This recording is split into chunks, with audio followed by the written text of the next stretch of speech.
వికసిత భారత లక్ష్య సాధన దిశగా మధ్యతరగతి మహిళలు, రైతులు, ఎంఎస్ఎంఈలకు ప్రాధాన్యమిస్తూ 2025-26 బడ్జెట్ను సమర్పించిన ఆర్థిక మంత్రి. వచ్చే ఏడాదికి 50.65 లక్షల కోట్లతో కేంద్ర బడ్జెట్, 4 చోదక శక్తులతో భారత్ అభివృద్ధి ప్రయాణాన్ని కొనసాగిస్తున్నట్లు నిర్మలా సీతారామన్ వెల్లడి. బడ్జెట్లో ఉద్యోగులకు తీపి కబురు. 12 లక్షల వరకు ఆదాయంపై పన్ను మినహాయింపు. వచ్చే వారం పార్లమెంటు ముందుకు నూతన ఆదాయ పన్ను బిల్లు. పంటల దిగుబడి పెంచేందుకు పీఎం ధనధాన్య కృషి పథకం తొలి విడతలో 100 జిల్లాల్లో అమలు. 1.7 కోట్ల మంది రైతులకు లబ్ధి. కిసాన్ క్రెడిట్ కార్డులపై రుణం 5 లక్షలకు పెంపు. ఇదే ప్రజా బడ్జెట్ అన్న ప్రధానమంత్రి మోదీ. భారత అభివృద్ధి ప్రయాణంలో ఇదో కీలక మైలురాయని కితాబు. కేంద్ర బడ్జెట్ కేటాయింపులపై తెలంగాణ ప్రభుత్వం అసంతృప్తి.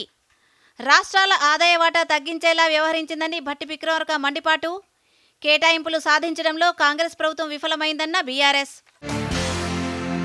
స్టార్టప్ కంపెనీలకు 10,000 కోట్లతో ఫండ్ ఆఫ్ ఫండ్స్ ఏర్పాటు.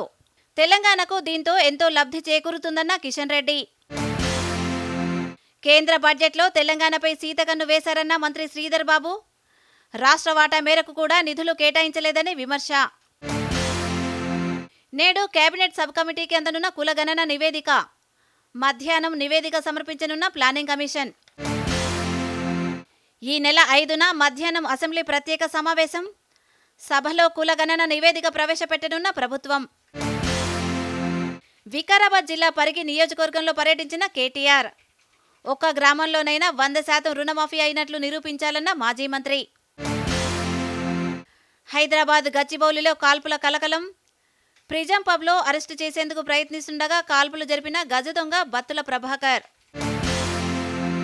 మేడ్చల్ జిల్లాలో ప్రైవేటు ట్రావెల్స్ నిర్వాకం. జాతీయ రహదారిపై కుంభమేళాకు వెళ్లే ప్రయాణికులను రోడ్డు మీద వదిలేసిన బస్సు డ్రైవర్.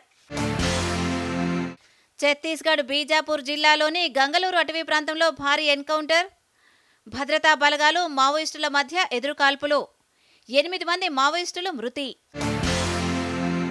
తిరుమలలో టోకెన్లు లేని భక్తుల శ్రీవారి దర్శనానికి 8 గంటలు.